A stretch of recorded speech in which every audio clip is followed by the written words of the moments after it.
এই কড়াতেই বেগুন ভাজা করেছি, তো দিয়ে দিলাম একটু জিরে। আজকে একটা নতুন জিনিস রান্না হবে।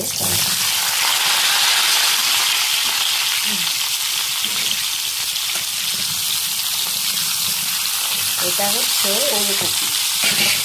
তো ওলকপিটা একটু অন্যরকম রান্না করব। দিয়ে দিলাম একটু নুন। মাঝে মধ্যে আজকাল নুন দিতে ভুলে যাচ্ছি, তো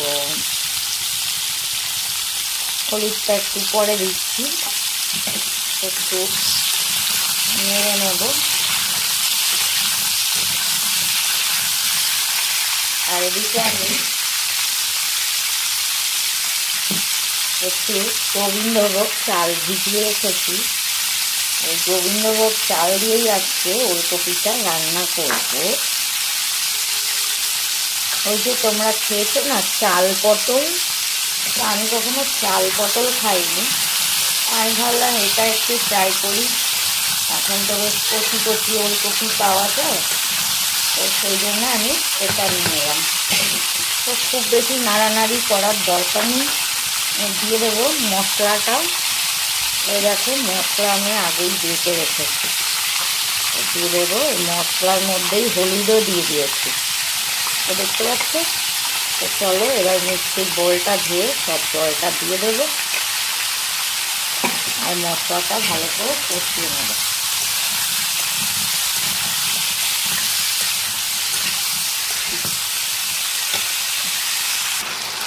তো মশলা অনেকটাই কষা হয়ে গেছে, আমি এবার এই চালটা দিয়ে দেবো।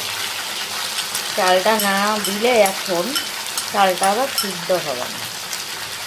তো এর মধ্যে দেবো একটু গরম মশলা।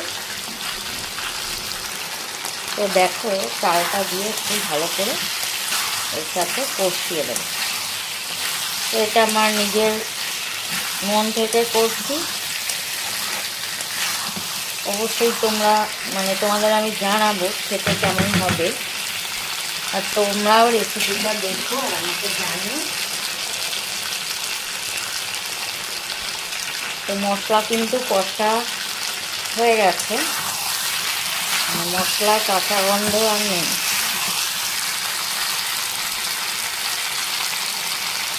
তো আমি এই টাইমে দিয়ে দেবো একটু গরম মশলা।